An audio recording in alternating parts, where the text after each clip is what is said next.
एक परेशान व्यक्ति को अपनी पत्नी की हत्या का आरोप लगाया जाता है, लेकिन वह खुद को निर्दोष मानता है क्योंकि उसे उस भयानक घटना की कोई याद नहीं है। फ्रेड मैडिसन, एक लॉस एंजेलिस आधारित सैक्सोफोनिस्ट, को अपने इंटरकॉम पर एक संदेश मिलता है जिसमें कहा गया है कि डिक लारेंट मर चुका है। अचानक उसे एक पेट्रोल सायरन सुनाई देता है, लेकिन जब वह बाहर देखता है तो सड़क सुनसान है। एक सुबह उसकी पत्नी रिने को उनके फ्रंट पोर्च पर एक रहस्यमय पार्सल नजर आता है। वह इसे अंदर लाती है और एक VHS टेप पाती है। फ्रेड वंडर्स करता है कि यह कहाँ से आया, लेकिन रिने निश्चित नहीं है। इसलिए फ्रेड निर्णय लेता है कि उन्हें टेप देखनी चाहिए ताकि पता चले कि यह किस बारे में है। अजीब बात यह है कि टेप में उनके घर के बाहरी दृश्य की एक छोटी वीडियो है। यह जोड़े को भ्रमित करता है, लेकिन रिने सकारात्मक रहने की इच्छा व्यक्त करती है, यह सुझाव देते हुए कि यह एक रियल एस्टेट एजेंट से हो सकता है। शाम को फ्रेड एक क्लब में अपनी परफॉर्मेंस के एक याद में लौटता है। तब उसने देखा था कि रिने उनके जानकार एंडी के साथ बाहर जा रही है। उसे संदेह है कि वह उसकी पीठ पीछे धोखा दे रही है, लेकिन वह अभी तक उसका सामना करने के लिए नहीं गया है। रिने अपने बिस्तर पर लौटती है, जिससे फ्रेड वर्तमान में लौटता है। जब वह उसके पास बिस्तर पर बैठती है तो जोड़ी एक रात की अंतरंगता में संलग्न होती है। हालांकि फ्रेड अपनी पत्नी को संतुष्ट करने में विफल रहता है, जो उनके विवाह की बासीपन में और इजाफा करती है। अगले दिन रिने एक और टेप वाला पार्सल प्राप्त करती है। फ्रेड इसे VHS टेप प्लेयर पर डालता है और उसे देखने के लिए आमंत्रित करता है। वीडियो उन्हें परेशान कर देता है क्योंकि यह उनके घर के आंतरिक दृश्य को दर्शाता है। इसके अलावा एक दृश्य में इंट्रूडर ने उन्हें सोते समय का एक क्षण कैद किया है। अपनी सुरक्षा के लिए डरी हुई रिने घोषित करती है कि उन्हें पुलिस को कॉल करना चाहिए। थोड़ी देर बाद 2 जासूस वीडियो देखते हैं, लेकिन वे इसके बारे में अभी कोई निर्णय नहीं ले सकते। इसलिए वे जोड़े को सूचित करते हैं कि वे उनके घर में जांच करेंगे। उनके बेडरूम में पहुंचने पर जासूसों को पता चलता है कि इस जोड़े के पास मूल रूप से 2 बेडरूम थे, लेकिन फ्रेड ने दूसरे को अपने प्रैक्टिस रूम में बदल दिया। जासूस एड उनसे पूछता है कि क्या उनके पास वीडियो कैमरा है, लेकिन रिने इनकार करती है। वह बताती है कि फ्रेड उन्हें नापसंद करता है। अपने बचाव में फ्रेड बताता है कि वह चीज़ों को अपनी तरह से याद करना पसंद करता है, ज़रूरी नहीं कि वे कैसे हुईं। उसका जवाब जासूसों को चौंका देता है, लेकिन वे इस विषय से आगे बढ़ते हैं। इस बार जासूस अल पूछता है कि क्या उनके पास अलार्म सिस्टम है। रिने पुष्टि करती है, लेकिन स्वीकार करती है कि उन्होंने इसे हाल ही में उपयोग नहीं किया है। फ्रेड स्पष्ट करता है कि यह बार बार बज रहा था और उन्हें गलत अलार्म दे रहा था।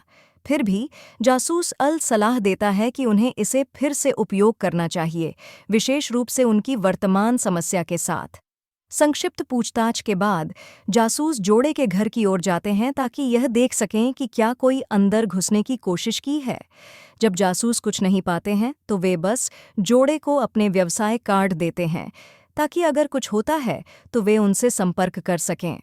उस रात जोड़ी एंडी के घर की पार्टी में जाती है।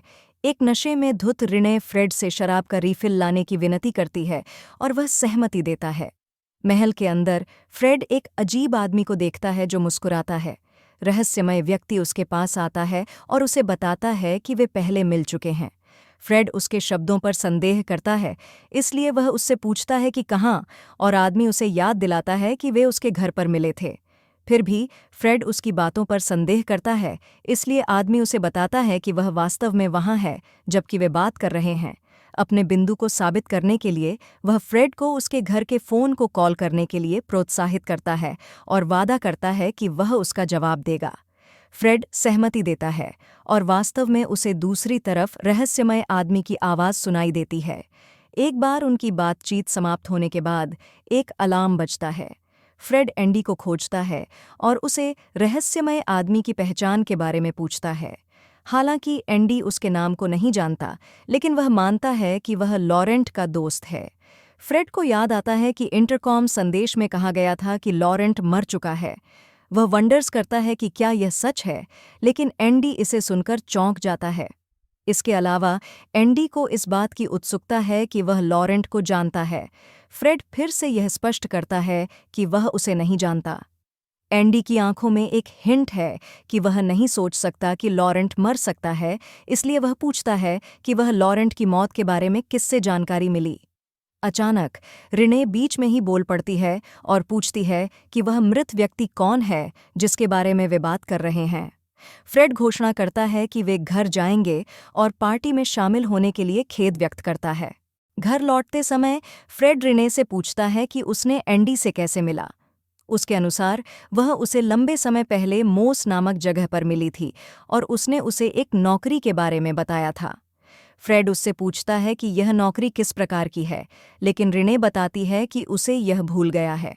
उनके निवास के बाहर फ्रेड रिने को कार में रहने का आदेश देता है क्योंकि वह यह जांचना चाहता है कि क्या कोई घुसपैठियां हैं। वह अंदर किसी को नहीं पाता, लेकिन वह असहज रहता है। अगले सुबह फ्रेड को रहस्यमय भेजने वाले से तीसरी वीएचएस टेप मिलती है। इसके सामग्री के बारे में जिज्ञासु होकर वह इसे देखता है, लेकिन उसे खुद को एक वीडियो में देखने को मिलता है जिसमें वह रिने की जिंदगी खत्म कर रहा है। डरे हुए वह बार बार उसे कॉल करने की कोशिश करता है, लेकिन वह कभी जवाब नहीं देती। इसके बजाय वह जासूस अल के मुक्के से जागता है और गुस्साए आदमी ने फ्रेड पर पत्नी की हत्या का आरोप लगाया। आरोपों के बावजूद फ्रेड को विश्वास है कि उसने ऐसा नहीं किया। अगले दिन गार्ड्स फ्रेड को उसकी सेल में ले जाते हैं क्योंकि जूरी उसे रिने की मौत के लिए दोषी ठहराती है। परिणाम स्वरूप उसे इलेक्ट्रोक्यूशन द्वारा निष्पादित किया जाएगा। जेल में रहते हुए फ्रेड अपने दिमाग से उस भयानक वीडियो को नहीं निकाल सकता। एक दिन एक डॉक्टर उसे सिडेटिव देता है क्योंकि उसे तीव्र सिरदर्द हो रहा है। फ्रेड बताता है कि वह बिल्कुल भी सो नहीं सकता।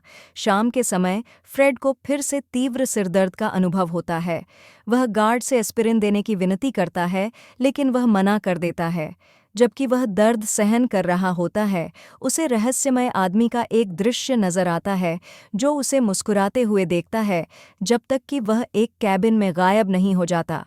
अचानक एक नीले प्रकाश की चमक उसके सेल को घेर लेती है और वह एक स्वप्निल स्थिति में प्रवेश करता है जहां वह एक आदमी को सुबह के समय एक राजमार्ग पर खड़ा देखता है। अधिकारियों को पता चलता है कि फ्रेड अपनी सेल में गायब है। इसके बजाय वे एक 24 वर्षीय अपराधी पीट डेटन को पाते हैं। वार्डन क्लेमेंस द्वारा एकत्र की गई जानकारी के आधार पर पीट का पहले ऑटो चोरी का आपराधिक रिकॉर्ड है, इसलिए वे उसे मुक्त करने का निर्णय लेते हैं। यह जानकर कि वह अभी भी अपने माता-पिता के साथ रहता है, अधिकारियों ने कैंडिस और बिल डेटन को अपने बेटे को लेने के लिए बुलाया।